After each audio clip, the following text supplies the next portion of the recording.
tous, salut YouTube et bienvenue dans mon garage. Alors aujourd'hui on va faire une petite vidéo de présentation. Alors dernièrement j'ai cédé mon Mossberg, le MVPLC, à quelqu'un de mon club. Donc de ce fait j'ai quand même voulu racheter une carabine. Pourquoi? Parce que le Mossberg il est pas trop adapté pour du tir à 100 mètres. Donc j'ai voulu une carabine qui soit vraiment adaptée pour ce type de tir. Alors qu'est-ce que j'ai fait? J'ai pris, alors c'est une CZ 455 Evolution Varmint double G en 22 long rifle. Ouf, qu'est-ce que t'as fini de dire, t'as plus envie de tirer. Bon, en fait, alors c'est une carabine que j'ai achetée d'occasion. Alors d'occasion, je l'ai touché à un prix correct. C'est une carabine qui semble en très très bon état. Elle est pourvue d'une lunette Nikko Sterling Night Theater en 4,16 par 44. Alors, voilà la boîte de la lunette. Voilà. Alors, c'est une carabine qui a une finition qui est très très jolie. Alors, elle est équipée déjà du canon lourd. C'est ce qu'ils appellent chez CZ le canon Varmint, si je ne dis pas de bêtises. Que vous retrouvez sur plusieurs modèles de CZ. Et donc c'est le fameux canon lourd. Voilà, je trouvais pas le mot. La crosse, c'est une crosse qui a été évidée. Alors est-ce que ça fait gagner du poids? Sûrement que oui. Vous avez deux modèles de crosse chez CZ. Pour ces modèles là je parlais, vous avez donc ce modèle double G qui est la version évolution avec cette crosse ouverte et la poignée, donc qui est une poignée comme une poignée revolver, vous voyez. Et puis après vous avez la crosse qu'ils appellent Tumble à trou de pouce. Donc il y a un trou ici et vous passez votre pouce de la même manière. Bon, le résultat est le même, sauf que celle-là est un peu plus légère, un petit peu plus design. Personnellement j'adore. Mais au départ, bon, c'est vrai que j'avais pas trop envie de l'acheter neuve.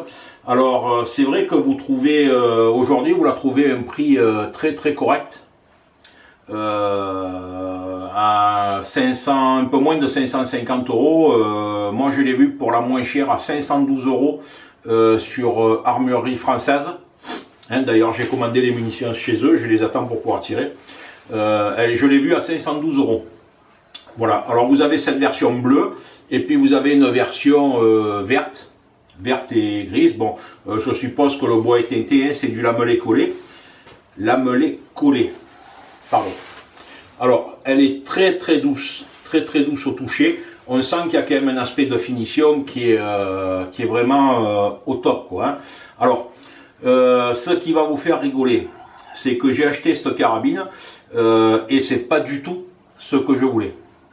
Alors moi ce que je voulais c'était exactement la même mais en 17 HMR. Pourquoi? Parce que le 22 long rifle c'est une munition légère. Alors c'est bien aux 50 mètres. Ça peut le faire aux 100 mètres les jours où il n'y a pas de vent. Mais les jours où il y a du vent je pense pas que ce soit top. Donc perso je voulais du 17 HMR. Alors quel est l'avantage de cette carabine et pourquoi je l'ai acheté?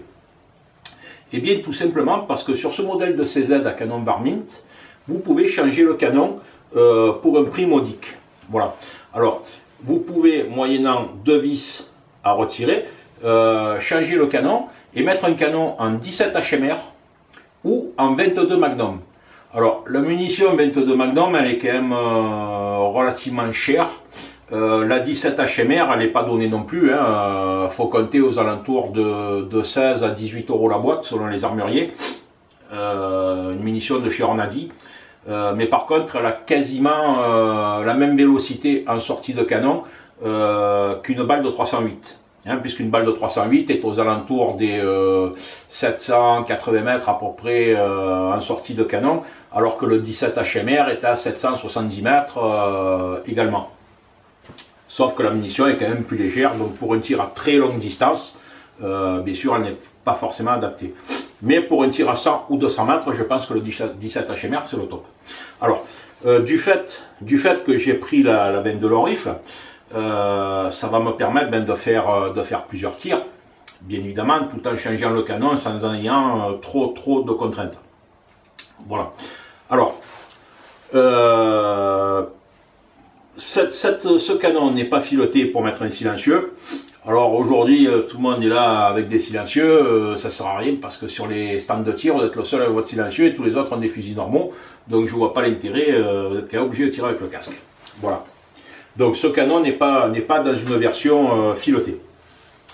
Ensuite, au niveau du mécanisme, cette carabine est neuve.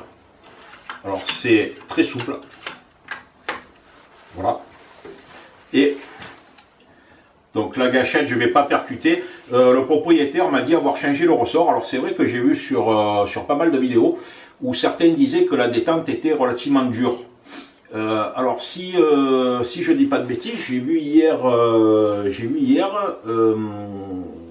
en faisant un petit peu de recherches sur le net où la détente était réglée, je crois, à 2 kg. Alors sur le Mossberg, la détente était assez dure aussi. Mais finalement c'était pas gênant, moi je trouvais que c'était relativement bien dosé d'avoir une détente un petit peu plus dure, ce qui permet d'avoir une meilleure concentration, parce que lorsque la détente est trop souple, on a vite fait de donner un coup de doigt. Bon, après c'est chacun ses habitudes, voilà. Donc là le ressort a été changé, donc je verrai ce que ça donne au tir, hein, voilà. Donc la sécurité est ici. Voilà. Alors pour désarmer la culasse, c'est comme toutes les carabines à verrou. On tire, on appuie sur la détente, hop là, et on ferme. Et là, c'est déverrouillé. Vous voyez, le percuteur ne peut plus percuter.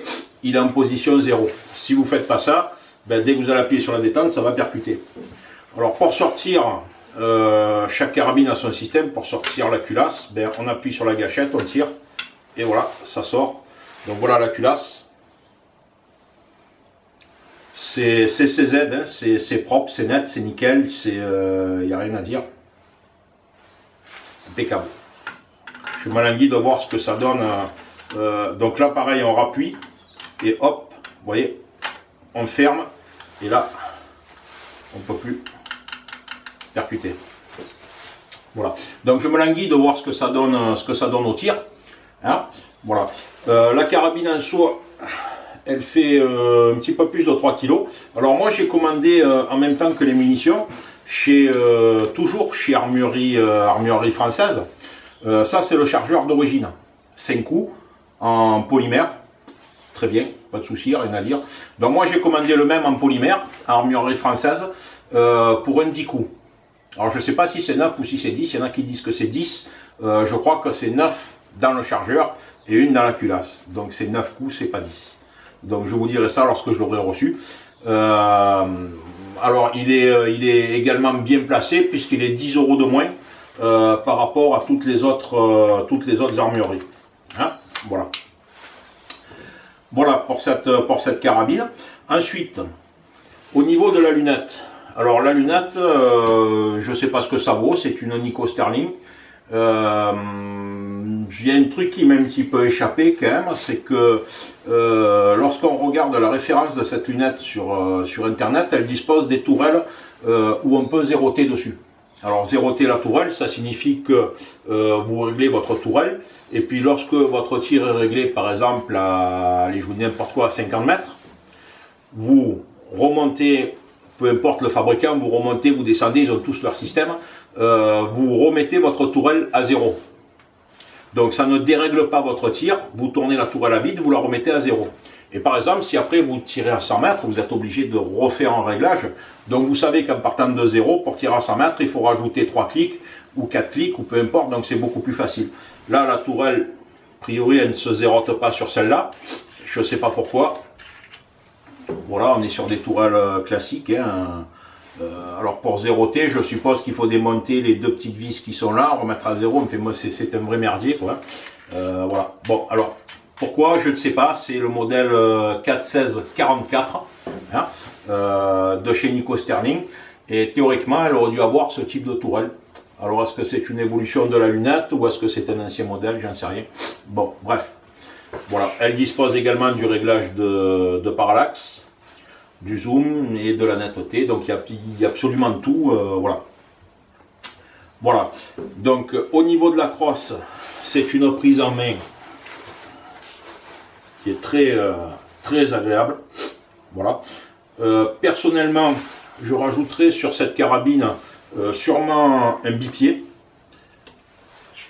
Parce que bon, le socle de réglage, comme son nom l'indique, sert à régler la carabine. Une fois qu'elle est réglée, après il faut tirer sur le bipied, parce que si vous continuez à tirer sur le socle, vous allez tout mettre dans une pièce de 2 euros, puis à la fin c'est pas rigolo quoi.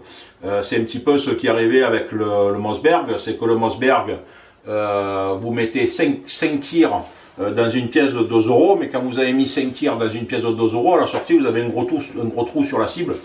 Donc à la fin c'est un petit peu lassant quoi. Donc c'est des fusils qui sont prévus pour tirer à grande distance et non pas à petite distance.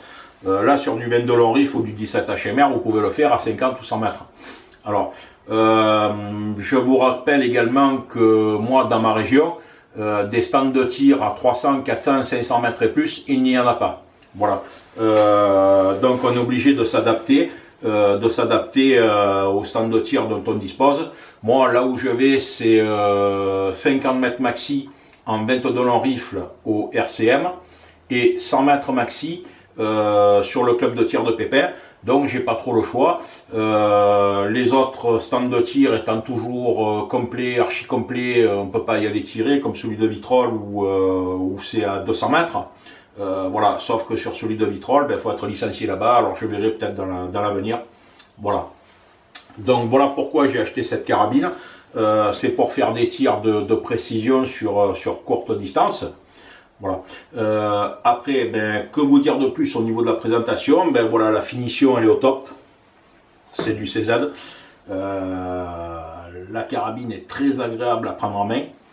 Elle est très douce au niveau de la crosse, donc c'est la différence, vous voyez, entre cette crosse et celle du Matrix, où le Matrix c'est une crosse qui est, je pense, juste huilée, donc elle est un peu plus rugueuse, un peu plus rude. Là on a vraiment une douceur comme un meuble, voilà, comme un meuble verni, je cherchais un petit peu la comparaison, voilà. Après, écoutez, si vous avez des questions sur ce CZ, pas de souci, hein, j'y répondrai dans la mesure du possible. Voilà, c'était la présentation de la CZ 455 Evolution Varmint WG. Voilà les amis, merci et on se reverra sur un prochain tir.